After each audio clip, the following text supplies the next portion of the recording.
श्री शाम्ब सदाशिवाय नमः। अथ द्वाविंशोऽध्यायः। सनत्कुमार उवाच अदवीरगणैरुद्रो रौद्ररूपमाब्रभो अभ्यागादवृखभारूढो संग्रामप्रहसन्निव रुद्रमायान्तमालोक्य सिंहनादैर्गणा पुनः निवृत्ता संग्रहे रौद्रा ये हि पूर्वपराजितौ वीरशब्दं च कुर्वन्तस्तेऽप्यन्ये शङ्करागणा सोत्सवासायुधा दैत्या निजघूषरवृष्टिभिः दैत्या हि भीषणं रुद्रे सर्वे दृष्ट्वा विदुद्रुवो शाङ्करं पुरुषं दृष्ट्वा पातकानि उतद्भया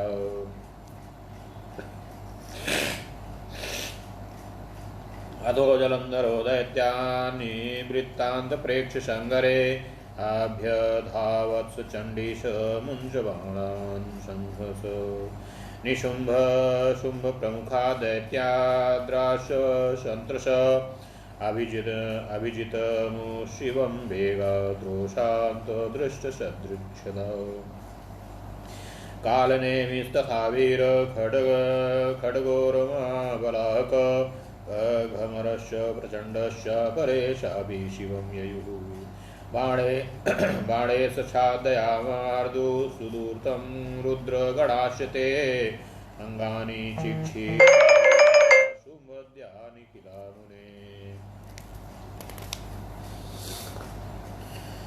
बाणाधकारशङ्छन्न दृष्ट्वा गणबलभरः तद्बाणजलामाक्षिद्य बाणैरावभृतेन दैत्यांश बाणवात्याभिपीडितान् करोत्तदा प्रचण्डबाणजलोभर पातयत भूतले खड्गरोमशिरः कायात् तथा परशुक्षिणात् वलाहकस्य च शिरः खड्वाङ्गेन करोद्युधा शावद्वाघस्मरं दैत्यं पशेनाभ्यहनद्भुवि महावीरं प्रचण्डं च चकर्त त्रिशिखेन वृषभेण हता केचिद् बाणैर्निवर्तिता तनाशेकुरशुरास्थातु गजां सिंहार्दिता इव ततः क्रोधपरीतात्मा दैत्यानधिकृतवान् रणे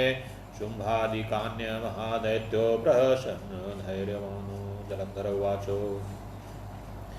किं वा उच्चरितैर्मातुर्धावभिः पृष्ठतो हतै न हि विभीतवदश्लाघ स्वर्गदः शूरमानिनः यदि वा प्रधने श्रद्धासारो वा क्षुल्लका हृदि अग्रे तिष्ठतः मात्र मेन चेद्रग्रामसुखे स्पृहा रणे मृत्युर्वराशाति सर्वकामफलप्रदा यशप्रदो विशेषेण मोक्षदोऽपि प्रकीर्तितः सूर्यस्य मण्डलं भृत्वा ययाद्वै परमं पदं परिभ्राट परं ज्ञानी रणे यः शुमुखे हतो मृत्योर्भयं न कर्तव्यं कदाचित् कुत्रचित् बुधै अनिवार्यो यतोष उपायैर्निखिलैरपि मृत्युर्जन्मवतां वीरादेहेन सह जायते अद्यवाब्दशतान्ते वा मृत्युर्वै प्राणिना ध्रुव तन्मृत्युभयमृत्युश्चार्य युयुद्धं समरे मुदा सर्वथा परमानन्दो इहामुत्रप्य संशयः सनत्कुमार उवाच इत्युक्ता बोधयामास स्वावीरान् बहुशः सहि दैत्यदर्धुनः ते भीत्या पलायन्तो रणद्रुतम् अध दृष्ट्वा स्वसैन्य तत्पलायनपरायणं शुक्रोधाति महावीरः सिन्धुपुत्रो जलन्धरः ततः क्रोधपरीतात्मा क्रोधादुद्रं जलन्धरः अहापाययामास रणे तीव्रशनिशमश्वन जलन्धर उवाच युद्धस्वाद्य मया सार्ध के किमेभिर्निहस्तैव यच्च किञ्चित् बलं तेऽस्ति तद्दर्श्य जटाधर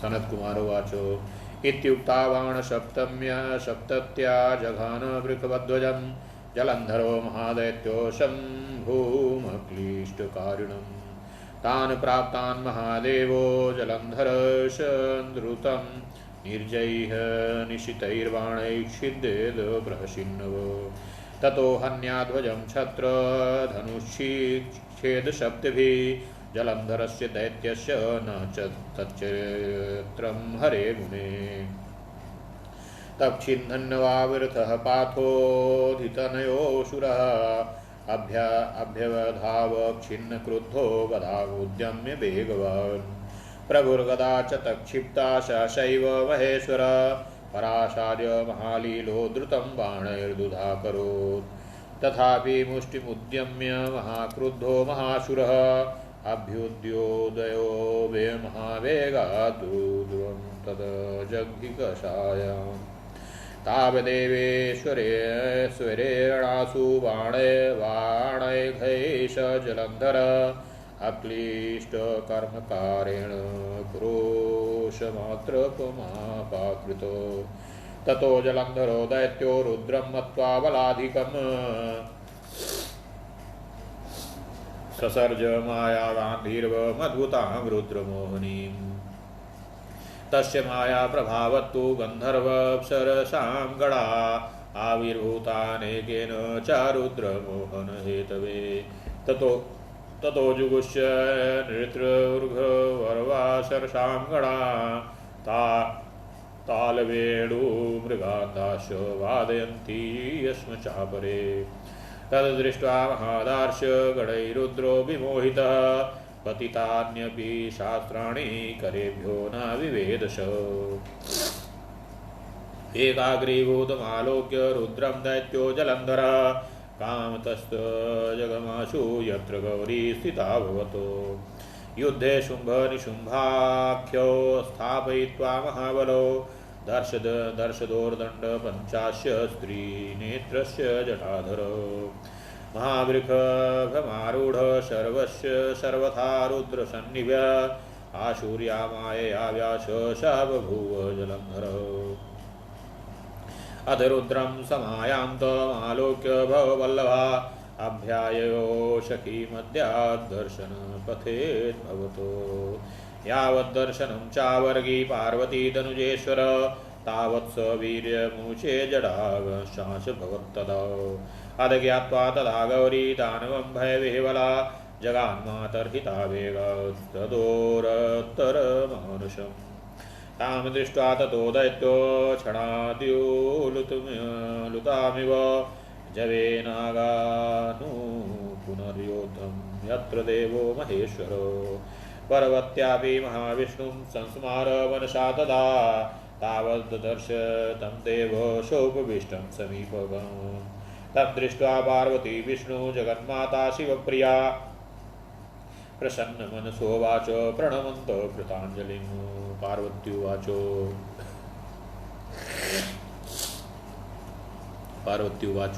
विष्णु जलन्धरो दैत्यो कृतवान् स परमाद्भुतं तत्किं न विदितं ते श्रीशेषितं तस्य दुर्मुते प्रत्युवाच शिवां नत्वा साञ्जलिर्नर्भं गन्धर श्रीभगवानुवाच भवत्या कृपया देवी तद्वृत्तं विदितं मया यदा ज्ञापय मां कुर्यात् तवदनुज्ञया सनत्कुमारोवाच तच्छ्रुत्वा विष्णुवचनं पुनरप्याह पार्वती ऋषिकेशं जगन्माता धर्मनीति सुक्षियन् पार्वत्युवाच तेनैव दर्शितः पन्था बुद्ध्यस्व त्वं तथैव हि तत्स्त्रीपातिव्रतं धर्म भ्रष्टं कुरु मदाज्ञया नान्यथा सा महादैत्यो भवद्वेरमरेश्वर पातिव्रतशमो नान्यो धर्मोऽस्ति पृथिवीतले सनत्कुमारोवाच इत्यनुज्ञा समाकर्ण शीर्षाधाय तामरी छलं कर्तु जगामाशु पुनर्जालन्धरं पुरम् ॐ नमः शिवाय ॐ नमः शिवाय हर हर हर महादेव शंभो।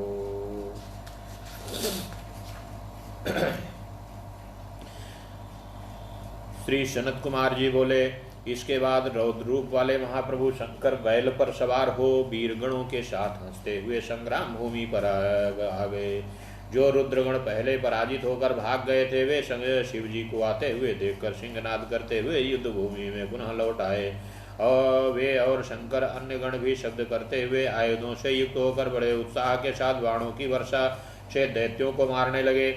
उस समय सभी दैत्य भयंकर रुद्र को देखकर इस प्रकार भागने लगे, जिस प्रकार शिव भक्त को देखकर उसके भय से पाप भाग जाते हैं। तदंतर युद्ध में असुरों को परांगमुख देखकर वह जलंधर हजारों बाणों को छोड़ता हुआ शंकर जी की ओर दौड़ा। शुंभ निशुंभ आदि हजारों दैत्य राजवी क्रोध से ओठों को चबाते हुए बड़े वेग से शंकर जी की ओर जाने लगे। वीर कालनेमी, खडरोमा, बलाहक, भम्मर, प्रचंड तथा अन्य दैत्य भी शिव जी की ओर दौड़े। हे मुने, शुंभ आदि सभी वीर दैत्यगणों ने शीघ्र ही बाणों के द्वारा रुद्रगणों को ढक दिया और उनके अंगों को छिन्न भिन्न कर दिया। लोकेशानंद जी, आपका इसमें हार्दिक स्वागत है। तब शंकर ने गणों को बाण के अंधकार से आवृत देखकर शीघ्रता पूर्वक दैत्यों के बाण समूह को काटकर अपने बाणों से आकाश को भर दिया। उन्होंने बाणों की आंधी से दैत्यों को पीड़ित कर दिया और बाण समूहों से दैत्यों को पृथ्वी तल पर गिरा दिया। उन्होंने अपने परशु से खडगोमा का सिर धड़ से अलग कर दिया और खडवांग से बलाहक के सिर को दो टुकड़े कर दिया। गश्चर नामक दैत्य को पास में बांधकर उसे भूमि पर पटक दिया और त्रिशूल से महावीर चक्र प्रचंड को काट डाला। शिव जी के वृषभ ने कुछ को मार डाला, कुछ को बाणों द्वारा मार दिए गए और कुछ दैत्य सिंह से पीड़ित हाथियों के भांति स्थित रहने में असमर्थ हो गए। तब क्रोधाविष्ट मन वाला वह महादैत्य जलंधर शुंभादि दैत्यों को धिक्कारने लगा और धैर्य युक्त होकर हंसता हुआ कहने लगा। जलंधर बोला,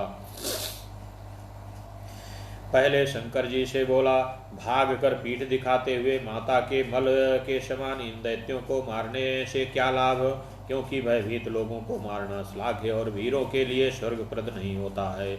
यदि युद्ध में तुम्हारी श्रद्धा है, हृदय में थोड़ा भी साहस है तथा यदि ग्राम्य सुख में थोड़ी सी भी स्पृहा नहीं है तो मेरे सामने खड़े रहो। पुनः अपने वीरों से बोला, युद्ध भूमि में मर जाना अच्छा है। यह सभी कामनाओं का फल देने वाला, यश की प्राप्ति कराने वाला तथा विशेषकर मोक्ष देने वाला भी कहा गया है। जो रणभूमि में युद्ध करते हुए मारा जाता है वह सन्यासी एवं परम ज्ञानी होता है। सूर्य मंडल को भेद कर परम पद को प्राप्त करता है। बुद्धिमानों को कभी भी कहीं भी मृत्यु से भय नहीं होना चाहिए, क्योंकि समस्त उपायों से भी इसे रोका नहीं जा सकता। हे वीरों, यह मृत्यु तो जन्म लेने वाले के शरीर के साथ ही पैदा होती है। वह आज हो या 100 वर्ष बाद हो, प्राणियों की मृत्यु तो निश्चित ही है। इसलिए मृत्यु का भय त्याग कर संग्राम में प्रसन्नता पूर्वक युद्ध करो। ऐसा करने से इस लोक में तथा परलोक में भी निसंदेह परम आनंद की प्राप्ति होती है। सनत कुमार बोले, हे व्यास, ऐसा कहकर उसने अपने अनेक वीरों को अनेक प्रकार से समझाया, किंतु वे भय के कारण धैर्य धारण न कर सके और रण से भागने लगे। तब अपनी सेना को भागती हुई देखकर महाबली सिंधु पुत्र जलंधर को बड़ा क्रोध उत्पन्न हुआ। इसके बाद क्रोध से आविष्ट मन वाला वह जलंधर क्रोध से वज्र की ध्वनि के समान कठोर शब्द करके युद्ध भूमि में रुद्र को ललकारने लगा। जलंधर बोला, हे जटाधर, तुम आज मेरे साथ युद्ध करो। इन्हें मारने से क्या लाभ, यदि तुम्हारे पास कुछ बल है तो उसे दिखाओ। सनत कुमार बोले, ऐसा कहकर उस महादैत्य जलंधर ने 70 बाणों से अक्लिष्ट कर्मा वृषभध्वज शिव जी पर प्रहार किया। महादेव जी ने अपने तक न पहुँचे हुए जलंधर के उन बाणों को अपने तीक्ष्ण बाणों से शीघ्र ही हंसते हंसते काट दिया और 7 बाणों से उस जलंधर दैत्य के घोड़े बता का छत्र धनुष को काट गिराया। हे मुने, शंकर के लिए यह अद्भुत बात नहीं थी। तब कटे हुए धनुष वाला तथा रथविहीन वह सिंधु पुत्र दैत्य जलंधर गदा लेकर क्रोध के साथ वेगशील होकर शिव जी की ओर दौड़ा। हे पराशर पुत्र तक महान लीला करने वाले प्रभु महेश्वर ने उसके द्वारा चलाई गई गदा को शीघ्र ही सहसा 2 टुकड़ों में कर दिया। फिर भी वह महादैत्य क्रोध में भरकर अपनी मुष्टि का तान कर उन महादेव को मारने की इच्छा से बड़े वेग से उन पर झपटा। इतने में अक्लिष्ट कर्म करने वाले ईश्वर ने अपने बाण समूहों से शीघ्र ही उस जलंधर को 1 कोस पीछे ढकेल दिया। तत्पश्चात दैत्य जलंधर ने रुद्र को अपने से अधिक बलवान जानकर उनको मोहित करने वाली अद्भुत गांधर्वी माया का निर्माण किया। उस समय उसकी माया के प्रभाव से शंकर जी मोहित करने के लिए अप्सराओं एवं गंधर्वों के अनेक गण प्रकट हो गए। उसके बाद गंधर्व तथा अप्सराओं के वे गण नाचने गाने लगे तथा दूसरे ताल वेणु और मृदंग बजाने लगे। उस महान आश्चर्य को देखकर रुद्र अपने गणों के साथ उस रणभूमि में मोहित हो गए। उन्हें अपने हाथ में अस्त्रों के गिरने का भी ध्यान न रहा। इस प्रकार रुद्र को एकाग्र चित्र देखकर भाव के वशीभूत वह दैत्य जलंधर बड़ी शीघ्रता से वहां पहुंचा जहां गौरी विराजमान थी। हे व्यास, युद्ध भूमि में महाबली शुंभ तथा निशुंभ को नियुक्त कर वह स्वयं 10 भुजा 5 मुख 3 नेत्र और जटा धारण कर महावृक्ष पर आरूढ़ हो वह जलंधर अपनी आसुरी माया के प्रभाव से सर्वथा शंकर के समान सुशोभित होने लगा। शिवा प्रिया पार्वती रुद्र को आते हुए देखकर सखियों के मध्य से उसके सामने आकर उपस्थित हो गई। उस दैत्यराज ने ज्यों ही पार्वती को देखा उसी समय संयम रहित हो गया और उसके अंग जड़ हो गए। तदंतर वे गौरी उस दानों को पहचान कर भय से व्याकुल हो वेगपूर्वक अंतर्ध्यान होकर उत्तर मानस की ओर चली गईं। तत्पश्चात क्षण में ही बिजली की लता के समान पार्वती को न देखकर वह दैत्य पुनः युद्ध करने के लिए बड़े वेग से वहां पहुंच गया जहां शिव जी थे। तब पार्वती ने भी मन में महाविष्णु का स्मरण किया और उन्हें तत्क्षण अपने समीप उन विष्णु को बैठा हुआ देखा। तदंतर जगत जननी शिव प्रिया पार्वती हाथ जोड़कर प्रणाम करते हुए उन विष्णु को देखकर प्रसन्न चित्त हो उनसे कहने लगी। पार्वती जी बोली,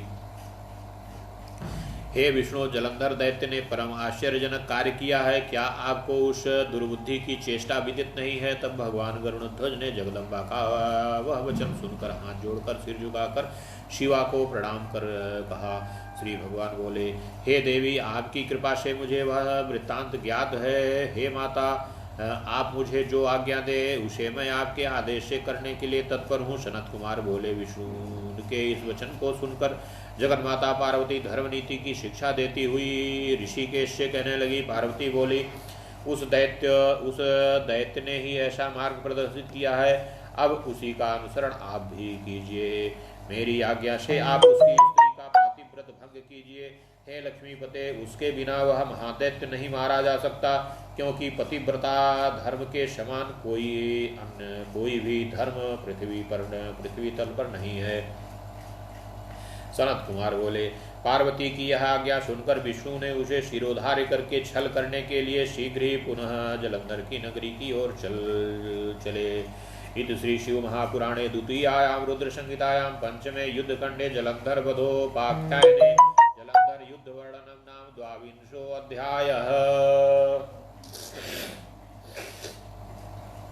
अथ त्रयोविंशो अध्यायः। व्यासोवाचो, सनत कुमार सर्वज्ञ वद त्वं वदतां वर किमर्षकार्ष्य तत्र धर्म त्याज्य सा कथम्। सनत कुमार उवाचो, विष्णुर्जालंधरं गत्वा दैत्यस्य पुटभेदनं पातिव्रतस्य भंगाय विन्द्रायश्च करोन्तिम वृन्दासा दर्शयामास स्वप्नं मायाविनावरः स्वयं तन्गरोद्यानमास्थितोद्भूत विग्रह अधवृंदा तदा देवी तत्पत्नी निशी शुभ्रता हरेरमाया प्रभावात्तु दुःस्वप्न साददर्श स्वप्न मध्ये ही सा विष्णु माया प्रदर्शसः भर्तारं महिषारूढ़ं तैलाभ्यक्तो दिगंबरं कृष्ण गणसेवितं दक्षिणासां गतमुण्डं तमसा च वृतं सदा स्वापुरं सागरे मग्न शैवात्मना सह इत्यादि बहुदूषणावसान्ते साददर्श। तथा प्रबुद्ध शाबाला तं स्वप्नं विचिन्तवन्ति ददर्श ददर्शोदितिमादित्यं सच्छिद्र निष्प्रभं तदनिष्टमिदं ज्ञात्वा रुदन्ति भयविह्वला पुत्रचिन्नापशा शर्मगो पुराट भूमिषु ततः सखीद्वययुता नगरोद्यानमागमत तत्रापि सा गता बाला न प्राप कुत्रचित् सुखम् ततो जलन्धरस्त्रीशा निर्वेणोद्वग्निमानसा वनाद्वान्तरं याता नैव वेदात्मनः तदा प्रमतिशा ततो बाला दर्शातीव भीषणो राक्षसो सिंहवदनो दृष्ट्वा दर्शनभासुरो तो दृष्ट्वा विवलातीव पलायनपरा तदा ददर्श तापसं शान्तं संसिंस्यमानमास्थितम् ततस्तकण्ठमासाद्य निजाबाहुलतां भयात् मुनेमारक्ष शरणामागतमीत्सभाषत मुनिस्तां बिलां दृष्ट्वा राक्षसानुगतां तदा ओङ्कारेणैव तो घोरो चकार विमुखो द्रुतम् ततः हुङ्कारभयस्तत्र दृष्ट्वा तो विमुखो गतो विस्मितातीव दैत्येन्द्र पत्नी शाभून्मे हृदि ततस्ता मुनिनाथं तं भयान्मुक्ता कृतञ्जलिः प्रणम्य दण्डवद्भूमो वृन्दावचनब्रवीतो वृन्दोवाचो मुनिनाथ दयासिन्धो परपीडानिवारकः रक्षिताहं त्वया घोरवद्भक्त्या दास्योऽखिलद्भवत् समर्था सर्वथा त्वमिह सर्वज्ञोऽपि कृपानिधे किञ्चिदद्विग्नेक्तुमिच्छामि कृपया तन्निशामय जलन्धरो हि महद्भर्ता रुद्रं योद्धुं गतं प्रभो तदशा तत्रास्ते कथं युद्धे तन्मे कथय सुब्रतो सनत्कुमारुवाच मुनिस्ताद्वाक्यमार्कण्ड्य मौनं कपटमास्थितः कर्तु स्वार्थविधानज्ञ कृपयोर्ध्वमयेक्षत तावत्कपीशावयातोतं प्रणम्याग्रत स्थितो ततस्तभूतलसुता संज्ञानिको युक्तो गगनं गतो नीत्वा क्षणार्धमागत्य पुनस्त्याग्रत स्थितो तस्यैव कंकम्बन्धः च हस्तावस्तां मुनीश्वरो शिराकबन्धहस्तौ तौ दृष्ट्वाधिस्तनयस्य सा पपात मूर्छिता भूमो भर्त्यूर्दुसन्दुःखिता वृद्धोवाचो या पुरा सुख संवादैर्विनोदयसि मां प्रभो सा कथं न वदस्यद्य वल्लभां येन देवाश गन्धर्वा निर्जिता विष्णुना सह कथं सा तापसेनाद्य त्रैलोक्य विजय्यतः नाङ्गीकृत हि मे वाक्यं रुद्रतत्त्वमजानता परं ब्रह्म शिवस्येति वदन्त्यादैत्यसत्तमः ततस्त्वं हि मया ज्ञातस्तो सेवा प्रभावतः गर्वितेन त्वया नैव कुसङ्गवशगेन हि इत्थं प्रभाष्य बहुधा स्वधर्मस्थस्तथा च तत्प्रिया विललाप च विचित्रं सा हृदयेन विधूयता ततः सा धैर्यमालम्ब्य दुःखोक्षवासन्मुञ्चति उवाच मुनिवर्यतं सुप्रणम्य कृताञ्जलि कृपानिधे मुनिश्रेष्ठ परोपकरुणादर मयि कृत्वा कृपां साधो जीवयेन प्रभो यत्त्वमस्य पुनः शक्तो जीवनाय मतो मम अतः संजीवयेन मे प्रणनाथ मुनीश्वर सनत्कुमार उवाचो इत्युक्ता दैत्यपत्नी सा पातिव्रतपरायणा पादयोपातिता तस्य दुःखश्वान विमुञ्चति मुनिरुवाचो नायं जीवयन्तु हि शक्तो रुद्रेण निहतो युधि रुद्रेण निहता युद्धे न जीवन्ति कदाचन तथापि कृपयाविष्ट येन सञ्जीवयाम्यहं रक्ष्या शरणागच्छेति जानधर्म सनातनम् सनत्कुमार उवाचो इत्युक्ता सा मुनिस्तस्या जीवयित्वा पतिमुने अन्तर्दधे ततो विष्णु सर्वमायाविनाम्बरः द्रुतं सा जीवितस्तेनोत्थितसागरनन्दनः वृन्दामालिङ्ग्य तद्वक्त्रं चुचुम्ब प्रीतमानस। अथ वृन्दापि भर्तारं दृष्ट्वा हर्षितमानसा जहौ शोकं च निखिलं स्वप्नं वदन्यत। अथ प्रसन्न हृदया सा हि संजातः क्षया रेमे तद्वन मध्यस्था तद्युक्ता बहुवासरन्। कदाचित् सुरस्त्यास्ते दृष्ट्वा विष्णु तमेव हि निर्व्यर्थ क्रोध संयुक्ता वृन्दावचनब्रवीत्। वृन्दोवाचो दिग्तदेव हरे शीलं परदाराभिगामिनी ज्ञातोऽसि त्वं मया सम्यगमायि प्रत्यक्षतापस। सनत्कुमारोवाचो इत्युक्ता क्रोधमापन्न दर्शयन्ति स्वतेजसं शशाप केशवं व्यास पातिव्रतरता च स। रे महाधम दैत्यारे परमधर्म विदूषकः गृहीष्व शठमदत्तशापं सर्वविरेशोल्लवणम्। यो त्वया माययाख्यातो स्विकीयो दर्शितो मम तावेव राक्षसो भूत्वा भार्या तव हरिष्यतः। त्वं चापि भार्या दुःखात्वर्वे वने कपिशायवान् भ्रमसर्पेश्वरेणाय यस्ते शिष्यत्वमागतो। इत्युक्ता सा तदा वृन्दा प्राविश्य शुद्धमभ्यवाहनं विष्णुना वारणमारणानि तस्तिस्ता सक्तचेतसा। तस्मिन् वसरे देवा ब्रह्माद्या निखिला मुने आगताखेशमं दारे सद्गतिः दिदिक्षव। अथ दैत्येन्द्र पलायस्तु तज्ज्योतिः परमं महत् पश्यतां सर्वदेवानां लोकमधुगद्भुतं। शिवादनो विलीनं तद्र वृन्दा तेजो बभूवः आसीत् जरारवघास्थिताम्रपङ्क्तिषु। एवं वृद्धा महाराज्ञी कालनेमि सुतोत्तमा पातिव्रत प्रभावच्च मुक्तिप्राप परां मुने। ततो हरिस्तान्मनुसरुमुः वृन्दाचिता भस्मरजो वसुगुण्ठितः। तत्रैव तस्थो सुरसिद्धसङ्गकै प्रबोधमानोऽप्ययो न शान्तिम्।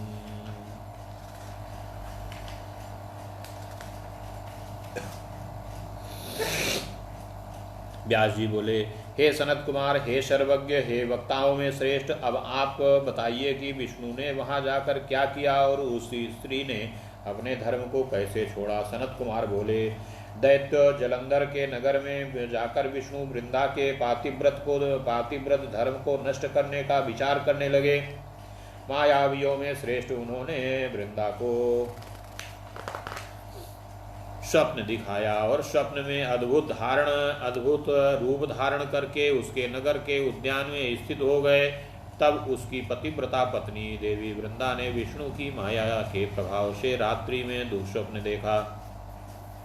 उसने विष्णु की माया से स्वप्न में देखा कि उसका पति भैंसे पर आरूढ़ होकर शरीर में तेल लगाए हुए नग्न होकर काले पुष्पों से विभूषित हो राक्षसों के साथ दक्षिण दिशा की ओर जा रहा है। उसका सिर मुड़ा हुआ है और अंधकार से ढका हुआ है। इसी तरह उसने अपने को और अपने नगर की समुद्र में डूबते हुए इस प्रकार उसने रात्रि के शेष भाग में बहुत प्रकार के दुःस्वप्नों को देखा। इसके बाद वह बाला जग कर देखे गए अपने स्वप्नों पर विचार कर रही थी कि उसने उदित होते हुए सूर्य को छिद्र युक्त और निष्प्रभ देखा। इन घटनाओं को अनिष्टकारी जानकर वह भय से विह्वल हो गई और रोने लगी। उसके द्वार अट्टालिका आदि भी शांत नहीं मिली।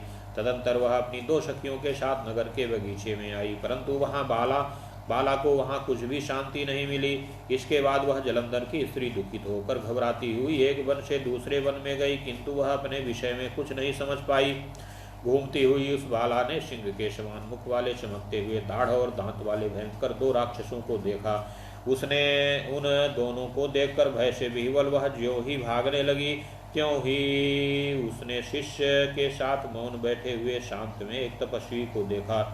तदंतर भयभीत उसने एक तपस्वी के गले में भुजा रूपी लता को डालकर कहा, हे मुने मेरी रक्षा कीजिए, मैं आपकी शरण में आई हूँ। दो राक्षसों द्वारा पीछा किया जाती हुई तथा भय से विह्वल उसको देखकर मुनि ने हूँ शब्द से ही उन दोनों राक्षसों को शीघ्र भगा दिया। हे मुने उनके हुंकार मात्र से भयभीत होकर भागते हुए उन दोनों राक्षसों को देखकर वह दैत्येंद्र पत्नी वृंदा अपने मन में बहुत अधिक विस्मित हो गई। तदंतर भयमुक्त वृंदा ने उन मुनिनाथ को हाथ जोड़कर दंडवत भूमि पर प्रणाम कर यह वचन कहा। वृंदा बोली, हे दया के सागर, हे मुनिनाथ, हे दूसरों की पीड़ा को दूर करने वाले, इन दुष्टों के घोर भय से आपने मेरी रक्षा की है। हे कृपा के सागर, यद्यपि आप सर्वज्ञ हैं, सर्वथा समर्थ हैं, तथापि मैं आपसे कुछ निवेदन करना चाहती हूँ, कृपया आप उसे सुने। हे प्रभु, मेरे स्वामी जलंधर रुद्र से युद्ध करने के लिए गए हैं, वे वहाँ युद्ध में कैसे हैं? हे सुब्रत, आप मुझसे कहिए। सनत कुमार बोले, उसके वाक्य को सुनकर कपट करके मौन बैठा हुआ वह स्वार्थ को सिद्ध करने में कुशल वह मुनि कृपा करके ऊपर की ओर देखने लगा। उसी समय दो बंदर आए और उसको प्रणाम कर सामने खड़े हो गए। उसके बाद उनकी भौहों के इशारे से नियुक्त होकर वे आकाश की ओर चले गए। हे मुनीश्वर, आधे क्षणों में ही लौटकर जलंधर के मस्तक, धड़ और दोनों हाथों को लेकर वे उसके सामने खड़े हो गए। वह वृंदा सिंधु नंदन जलंधर के सिर, धड़ और दोनों हाथों को देखकर पति के दुख से दुखित और मूर्छित होकर भूमि पर गिर पड़ी और विलाप करने लगी। वृंदा बोली, हे प्रभु, जो आप पहले सुख की बात सुनाकर मुझे प्रसन्न किया था, वही आज आप अपने निरपराध पत्नी से बोलते क्यों नहीं हैं? अहो, जिन्होंने पहले गंधर्वों के साथ विष्णु और देवताओं को पराजित कर दिया था, वे ही त्रैलोक विजयी आज एक तपस्वी से कैसे मारे गए? हे दैत्य श्रेष्ठ, मैंने आपसे पूर्व में कहा था कि शिव परम ब्रह्म हैं, परंतु आपने रुद्र के तत्व को न जानकर मेरे उस वाक्य को स्वीकार नहीं किया था। आपकी सेना के प्रभाव से मैंने जान लिया था कि आप कुसंग के वशीभूत होकर गर्व के कारण मेरी बात नहीं मान रहे हैं। अपने धर्म के परायण जलंधर की पत्नी इस प्रकार कहकर दुखित हृदय से अनेक प्रकार के विलाप करने लगी। तदंतर दुख से उच्छ्वास छोड़ती हुई तथा धैर्य धारण कर वह वृंदामुनि श्रेष्ठ को प्रणाम कर हाथ जोड़कर बोली, हे कृपानिधे मुनि श्रेष्ठ, दूसरे का उपकार करने में ही आपका आदर है, इसलिए मुझ पर कृपा करके हे साधो मेरे इस स्वामी को आप जीवित कर दें। हे मुनीश्वर, मैं समझती हूँ कि आप पुनः इसको जीवित करने में समर्थ हैं, इसलिए मेरे प्राणनाथ को आप जीवित कर दें। सनत कुमार बोले, इस प्रकार कहकर पतिव्रत धर्म में तत्पर वह दैत्य पत्नी दुख से श्वास छोड़ती हुई उनके पैरों पर गिर पड़ी। मुनि बोले, यह युद्ध में रुद्र के द्वारा मारा गया है, इसलिए इसको जिलाने में मैं समर्थ नहीं हूँ, क्योंकि रुद्र के द्वारा युद्ध में मारा गया व्यक्ति कभी जीवित नहीं होता। तथापि शरणागति की रक्षा करनी चाहिए। इस शाश्वत धर्म को जानता हुआ मैं कृपा से युक्त होकर इसे जीवित कर देता हूँ। सनत कुमार बोले, हे मुने, सभी मायावियों में श्रेष्ठ वे मुनि विष्णु। ऐसा कहकर उसके पति को जीवित करके वहां से अंतर्ध्यान हो गए। उनके द्वारा जीवित समुद्रपुत्र जलंधर भी शीघ्र उठकर प्रसन्न मन से वृंदा का आलिंगन कर उसके मुख का स्पर्श करने लगा। पति को देखकर वृंदा ने हर्षित मन से सभी प्रकार के शोक का परित्याग कर दिया और इस घटना को स्वप्न के समान समझा। वह प्रसन्न चित्त से काम का उदय होने पर उस वन के मध्य में ही उसके साथ बहुत दिनों तक विहार करती रही। एक बार सहवास के अंत में उसको विष्णु के रूप में जानकर क्रोध से युक्त होकर फटकारती हुई वृंदा यह वचन बोली। वृंदा बोली, अरे परिस्त्रीगामी हरि, तुम्हारे इस प्रकार के चरित्र को धिक्कार है। मैंने तुमको अच्छी प्रकार से जान लिया है। तुमने ही माया का आश्रय लेकर तपस्वी का वेश धारण किया था। सनत कुमार बोले, हे व्यास, पातिव्रत परायण उस वृंदा ने ऐसा कहकर क्रोध युक्त होकर अपने तेज को दिखाते हुए विष्णु को शाप दे दिया। रे महाधम दैत्य शत्रु, तुम दूसरे के धर्म को दूषित करने वाले हो, इसलिए अरेषट सभी प्रकार के विषों से तीव्र मेरे द्वारा दिए गए शाप को ग्रहण करो। तुमने अपनी माया से जिन दो पुरुषों को दिखाया था, वे ही दोनों राक्षस बनकर तुम्हारी पत्नी का हरण करेंगे। तुम भी पत्नी के दुख में दुखित होकर वानरों की सहायता लेकर वन में भटकते हुए घूमो, और यह जो सर्पों का स्वामी शेषनाग तुम्हारा शिष्य बना था, यह भी तुम्हारे साथ भ्रमण करे। ऐसा कहकर वह वृंदा उस समय विष्णु के द्वारा रोके जाने पर भी अपने पति जलंधर का मन में ध्यान करते हुए अग्नि में प्रवेश कर गई।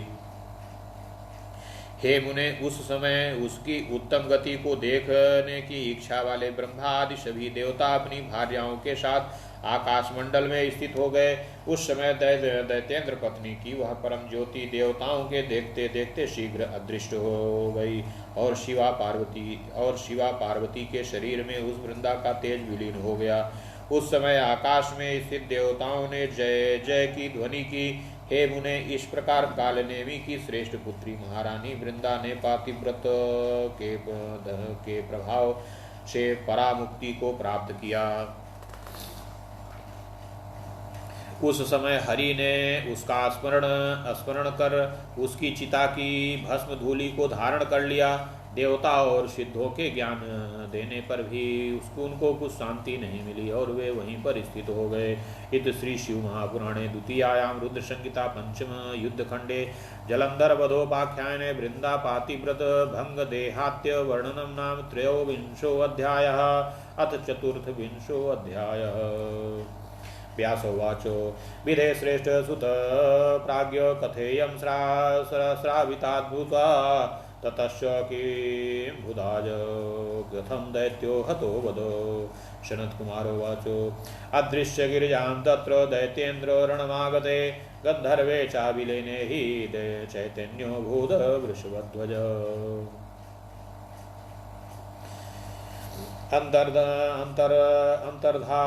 अंतर्धानगतां माया दृष्ट्वा बुद्धो हि शंकर शुक्रोधातीव संहारी लौकिकी गतिमाश्रितः।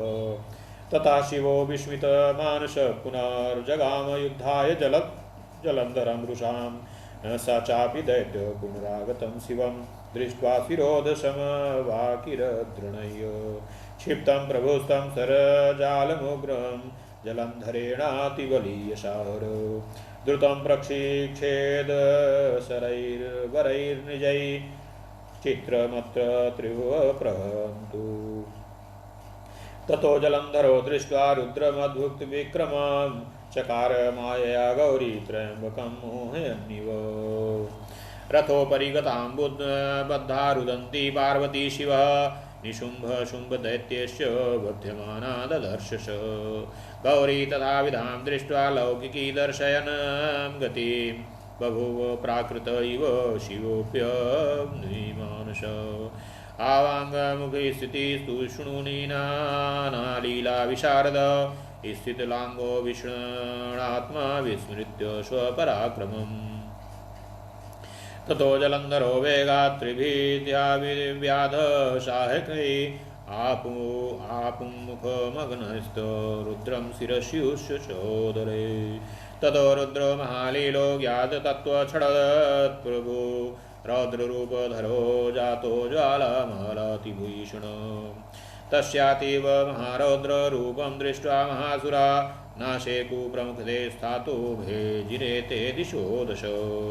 निशुम्भ शुम्भ अपि यो विख्यातो वीरसत्तमो अपि तेषे कुतूर्णे वर्णे स्थातु मुनीश्वरो। जलंधर कृता मायान्तिर्हे हिताभूच तत्क्षणम्। हाहाकारो महानाशी संग्रामे सर्वतोमुखे। तथा शापं ददौ रुद्रस्तयो शुम्भ निशुम्भयो पलायमानो तौ दृष्ट्वाधिकृत्य क्रोधसंयुतः। रुद्रोवाच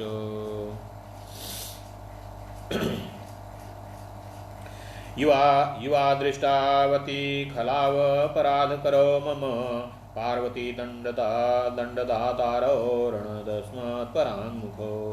पराङ्गमुखो न हव्य हन्तव्य इति बध्यो न मे युवां मम युद्धादिति क्रान्तो गौर्यावर्धो भविष्यत्। एवं वदति गौरीशे सिन्धुपुत्रो जलन्धर शुक्रोधातीव रुद्राय ज्वज्ज्वलसन्निभिः। रुद्रेरणे महावेगाद्वर्ष निशितान् शरान् बाणाधकरशंछन्न तथा भूमितलमभूत्। यावद्रुद्र प्रचिक्षेद तस्य बाणागणान् द्रुतन् तावत् परिघणयेषु जघान वृषभं बली।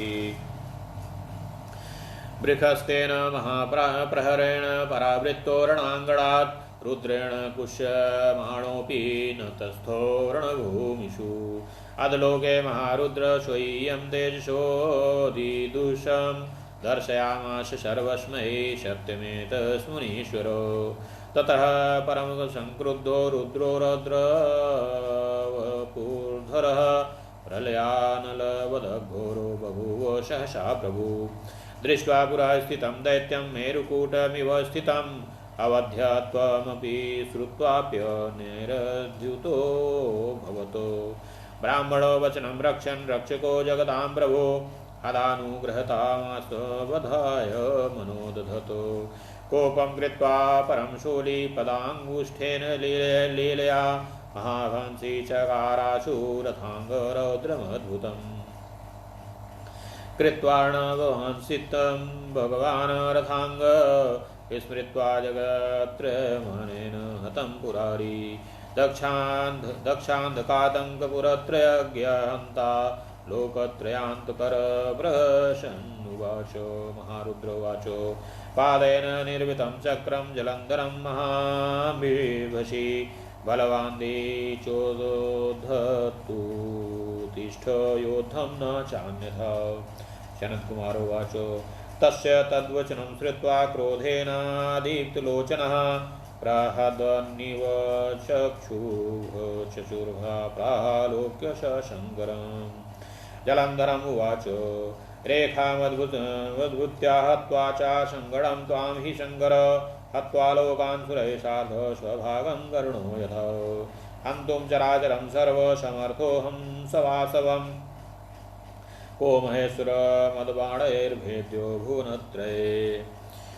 बालभावेन भगवांस्तपसैव विनिर्जित ब्रह्मावलिष्ठस्थाने मे मुनिभिशुरपुङ्गवै। दग्ध्वं क्षणेन सकलं त्रैलोक्यं सचराचरं तपसा किं रुद्रया रुद्रो निर्जितो भगवानुपि।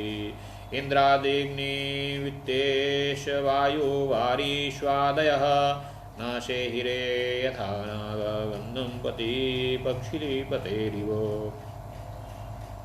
न लब्धं दिवि भूमौ चावाहनं न मम शङ्कर समस्तान् पर्वतान् प्राप्य धर्तिताश गणेश्वर। गिरेन्द्रो मन्दरः श्रीमन्नीलो मेरुशुभो सुशोभन धर्षितो बाहुदण्डेन गड्वा उत्सर्पणाय मे।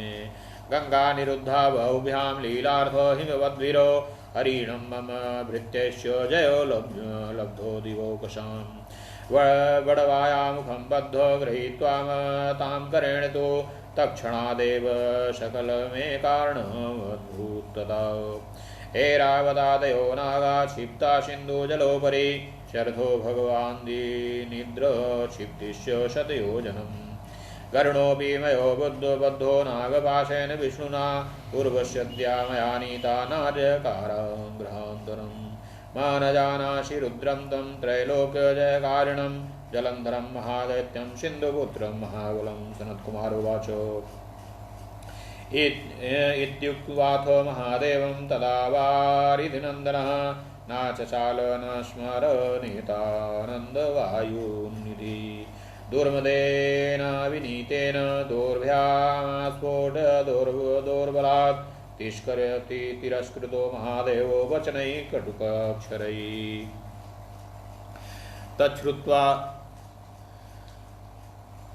तच्छ्रुत्वा दैत्यवचनमङ्गलमतीरितं विजहास महादेव परमं क्रोधमादधे। सुदर्शनाख्यं च यच्चक्रं पादाङ्गुष्ठविनिर्मितं जग्राह तत्करे रुद्रस्तेन हन्दूषमुद्यतः। सुदर्शनाख्य तच्चक्रम चिक्षेप भगवान हरः कोटि सूर्य प्रतीकाश प्रलयानल सन्निभ प्रहदोद्रशी वेगात् दाशाद्य जलंधरम जहार तक्षिरो वेगान् हृदयालोचनम् रथात्काय पापोत्तोर्वानादन वसुधादलं शिरश्चाप्यब्धि पुत्रस्य हाहाकारो महानुभूत् दुदापपाद तद्यो आजनान्द्री विचा विवाचल कुलिशेन यथा वारान्निधो गिरिवरोदध तस्य रौद्रेण रक्तेन सम्पूर्णमभवज्जगत् ततः समस्त पृथ्वी विकृतान् भूनि मुनीश्वर तद्रक्तमखिलं रुद्र नियोगान् मांससेमेव च महारौरमवासाद्य रक्तकुण्डमभूदिद तत्तेजो निर्गतं देहाद् रुद्रे चालयमागमत् वृन्दादेहोद्भवं यद्योर्याहि विलयं गतम्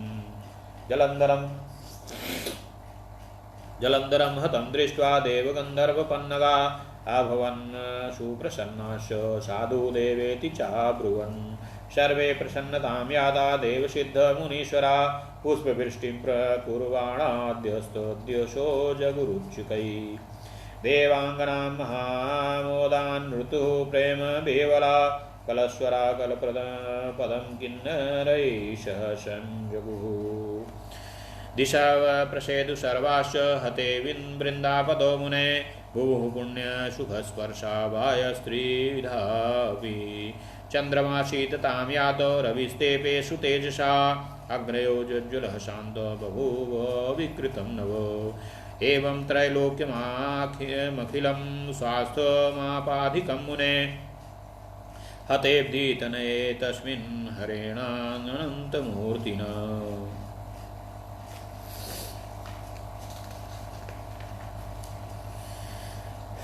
श्री व्यास जी बोले, ब्रह्मा जी के श्रेष्ठ पुत्र परम बुद्धिमान सनत कुमार जी, आपने इस परम अद्भुत कथा का श्रवण कराया। इसके बाद क्या हुआ? उस युद्ध में दैत्य जलंधर किस प्रकार मारा गया, इसे कहिए। सनत कुमार बोले, जब वह दैत्यपति जलंधर पार्वती को न देखकर युद्ध भूमि में लौट आया और गांधर्वी माया विलीन हो गई, तब ऋग्वध्वज भगवान शंकर चैतन्य हुए। माया के अंतर ध्यान हो जाने पर भगवान शंकर को ज्ञान हुआ। तदंतर संहार करने वाले शंकर लौकिक गति का आश्रय लेकर अत्यधिक क्रुद्ध हुए। इसके बाद शिव जी की विस्मित मन तथा क्रुद्ध होकर जलंधर से युद्ध करने के लिए चल दिए। उस दैत्य ने भी शिव जी को पुनः आता हुआ देखकर उन पर बाणों की वर्षा करना प्रारंभ किया। प्रभु शिव जी ने बलशाली जलंधर के द्वारा छोड़े गए उग्र बाणों को अपने श्रेष्ठ बाणों से बड़ी शीघ्रता से काट दिया। त्रिभुवन संहार करता शिव के लिए यह कोई अद्भुत बात नहीं हुई। तदंतर अद्भुत पराक्रम वाले शंकर जी को देखकर जलंधर ने उन्हें मोहित करने के लिए माया की पार्वती बनाई। शिव जी ने रथ पर स्थित बंधी हुई विलाप करती हुई एवं शुंभ तथा निशुंभ के द्वारा मारी जाती हुई पार्वती को देखा। तब स्थित वाली पार्वती को देखकर लौकिक गति प्रदर्शित करते हुए शिव जी के सामान्य जनों की तरह अत्यंत व्याकुल हो गए। उस समय अनेक प्रकार की लीलाओं में प्रवीण शंकर जी ने अंग शिथिल हो गए और अपना पराक्रम भूलकर वे दुखी होकर मुख नीचे करके मौन हो गए।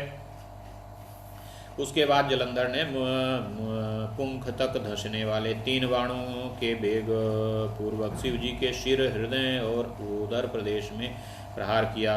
तब महालीला करने वाले ज्ञान तत्व वाले भगवान रुद्र ने क्षण भर में अग्नि ज्वाला के समान समूह से युक्त अत्यंत भयंकर रौद्र रूप धारण कर लिया। उनके इस अति महारौद्र रूप को देखकर महादैत्यगण सम्मुख खड़े रहने में असमर्थ हो गए और 200 दिशाओं में भागने लगे। हे मुनीश्वर, उस समय वीरों में विख्यात महावीर जो शुंभ एवं निशुंभ थे, वे भी रण में स्थित न रह सके। जलंधर के द्वारा रची गई माया क्षण भर में विलुप्त हो गई और उस संग्राम में चारों ओर महान हाहाकार होने लगा। तब उन दोनों को भागते हुए देखकर क्रुद्ध हुए शिव ने धिक्कार कर उन शुंभ निशुंभ को इस प्रकार शाप दिया। रुद्र बोले, तुम दोनों दैत्य महान दुष्ट हो, तुम दोनों पार्वती को दंड देने वाले हो, मेरा महान अपराध करने वाले हो और इस संग्राम से भाग रहे हो। युद्ध से भागने वाले को नहीं मारना चाहिए, अतः तुम दोनों का वध नहीं करूंगा, किंतु गौरी मेरे युद्ध से भागे हुए तुम दोनों का वध अवश्य करेगी। अभी शंकर यह बात कह ही रहे थे कि जलती हुई अग्नि के समान समुद्रपुत्र जलंधर अत्यधिक क्रुद्ध हुआ। उसने बड़े वेग के साथ शिवजी पर तीक्ष्ण बाणों की वर्षा करना प्रारंभ कर दिया, जिससे पृथ्वी बाणों के अंधकार से ढक गई।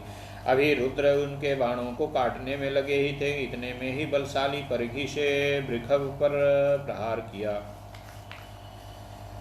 उस प्रहार से आहत हुआ वृषभ रणभूमि से पीछे की ओर हटने लगा। शंकर जी के द्वारा खींचे जाने पर भी वह युद्ध भूमि में स्थित न रह सका। हे मुनीश्वर, उस समय महारुद्र ने सभी के लिए अति दुस्सह अपना तेज लोक में दिखाया। यह सत्य है, उन प्रभु रुद्र ने अत्यधिक क्रुद्ध होकर महारौद्र रूप धारण कर लिया और वे सहसा प्रलय काल की अग्नि के समान अत्यंत भयंकर हो गए। मेरु श्रृंग के समान अचल उस दैत्य को अपने आगे स्थित देखकर तथा उसे दूसरे से अवध्य जानकर वे स्वयं उस दैत्य को मारने के लिए उद्यत हो गए। जगत की रक्षा करने वाले उन महाप्रभु ने ब्रह्मा के वचन की रक्षा करते हुए और हृदय में दया का भाव रखते हुए उस दैत्य के वध के लिए मन में निश्चय किया। उस समय क्रोध करके अपनी लीला से त्रिशूलधारी भगवान शंकर ने महासमुद्र में अपने पैर के अंगूठे से शीघ्र ही भयानक और अद्भुत रथ चक्र का निर्माण किया। उन्होंने उस महासमुद्र में अत्यंत ज्वाज्वल्यमान रथ चक्र का निर्माण करके तथा यह स्मरण कर कि निश्चय ही इससे तीनों लोकों का वध किया जा सकता है, वे दक्ष, अंधक, त्रिपुर और यज्ञ का विनाश करने वाले भगवान शंकर हंसते हुए बोले। महारुद्र बोले, हे जलंधर, मैंने महासमुद्र से अपने पैरों के अंगूठे से इस चक्र का निर्माण किया है। यदि तुम बलवान हो तो इस चक्र को पानी से बाहर करके मुझसे युद्ध करने के लिए ठहरो, अन्यथा भाग जाओ। सनत कुमार बोले। उनके उस वचन को सुनकर जलंधर की आंखें क्रोध से जलते हुए वह अपने क्रोध से भरे नेत्र से शंकर जी को जलाता हुआ सा उनकी ओर देख कर कहने लगा। जलंधर बोला, हे शंकर, मैं रेखा के समान इस चक्र सुदर्शन को उठाकर गणों सहित तुम्हारा एवं देवताओं के समस्त लोकों का वध करके गरुण के समान अपना भाग ग्रहण करूंगा। हे महेश्वर, मैं इंद्र सहित चर अचर सभी का नाश करने में समर्थ हूँ। इस त्रिलोकी में ऐसा कौन है जो मेरे बाणों द्वारा अभेद्य हो। मैंने अपनी बाल्यावस्था में ही तपस्या के प्रभाव से भगवान ब्रह्मा को भी जीत लिया था और वे बलवान ब्रह्मा मुनियों एवं देवताओं के साथ मेरे घर में हैं। हे रुद्र, मैंने चराचर सहित संपूर्ण त्रिलोकी को क्षण भर में जला दिया और अपनी तपस्या से भगवान विष्णु को भी जीत लिया है। मैं क्या समझता हूँ कि इंद्र, अग्नि, यम, कुबेर, वायु, वरुण आदि मेरे पराक्रम को उसी प्रकार नहीं सह सकते जिस प्रकार सर्प गरुण की गंध को भी नहीं सह सकते। हे शंकर, स्वर्ग तथा भूलोक में मेरे लिए कोई वाहन नहीं है। मैंने समस्त पर्वतों पर जाकर सभी गणेश्वरों को पराजित किया है। मैंने अपनी खुजली मिटाने के लिए पर्वतराज हिमालय, मंदर, शोभायमान नील पर्वत तथा सुंदर मेरू पर्वत को अपने बाहुदंड में घिस डाला है। मैंने हिमालय पर्वत पर लीला करने हेतु अपनी भुजाओं से गंगा जी को रोक दिया था। मेरे भृत्यों ने शत्रु देवताओं पर विजय प्राप्त की है। मैंने बड़वा नल का मुख अपने हाथों से पकड़कर जब बंद कर दिया, उसी क्षण संपूर्ण जगत जल में हो गया था। मैंने ऐरावत आदि हाथियों को समुद्र के जल में फेंक दिया था तथा रथ सहित भगवान इंद्र को सैकड़ों योजन दूर फेंक दिया। मैंने विष्णु जी सहित गरुण को भी नागपाश में बांध लिया था और उर्वशी आदि अप्सराओं को अपने कारागार में बंदी बना लिया। हे रुद्र, त्रिलोकी पर विजय प्राप्त करने वाले मुझ सिंधु पुत्र महान बलवान महादैत्य जलंधर को तुम नहीं जानते हो। सनत कुमार बोले, उस समय महादेव से ऐसा कहकर उस समुद्र पुत्र जलंधर ने युद्ध में मारे गए दानवों का स्मरण नहीं किया और न तो वह इधर उधर हिला डुला ही। उस दुर्विनीत एवं महामदांत दैत्य ने दोनों बाहुओं को ठोक कर अपने बाहुबल से तथा कटु वचनों से रुद्र का अपमान किया। उस दुष्ट के द्वारा कहे गए अमंगल वचनों को सुनकर महादेव हंसे और बहुत क्रोधित हो गए। उन्होंने अपने पैर के अंगूठे से जिस सुदर्शन नामक चक्र का निर्माण किया था उसको अपने हाथों में ले लिया और उससे उसको मारने के लिए रुद्र उद्यत हो गए। भगवान शिव ने प्रलय काल की अग्नि के समान सदृश एवं करोड़ों सूर्यों के समान देदीप्यमान उस सुदर्शन चक्र को उस पर फेंका। आकाश तथा भूमि को प्रज्वलित करते हुए उस चक्र के वेग से जलंधर के पास आकर बड़े बड़े नेत्र वाले सिर को वेग पूर्वक काट दिया। उस सिंधु पुत्र दैत्य का शरीर एवं भूतल पर नादित करता हुआ रथ से पृथ्वी पर गिर पड़ा और चारों ओर महान हाहाकार होने लगा। काले पहाड़ के समान उसका शरीर दो टुकड़े होकर उसी प्रकार गिर गया जैसे वज्र के प्रहार से अति विशाल पर्वत दो टुकड़े होकर समुद्र में गिर पड़ता है। हे मुनीश्वर, उसके भयंकर रक्त से सारा जगत व्याप्त हो गया और उससे पृथ्वी लाल हो जाने पर विकृत हो गई। शिव जी की आज्ञा से उसका संपूर्ण रक्त एवं मांस महार और नरक में जाकर रक्त का कुंड बन गया। उसके शरीर से निकला हुआ तेज शंकर में उसी प्रकार समा गया जिस प्रकार वृंदा के शरीर से उत्पन्न तेज गौरी में प्रविष्ट हो गया था। जलंधर को मरा हुआ देखकर उस समय देव गंधर्व तथा नागगण अत्यंत प्रसन्न हो गए और शंकर जी को साधुवाद देने लगे।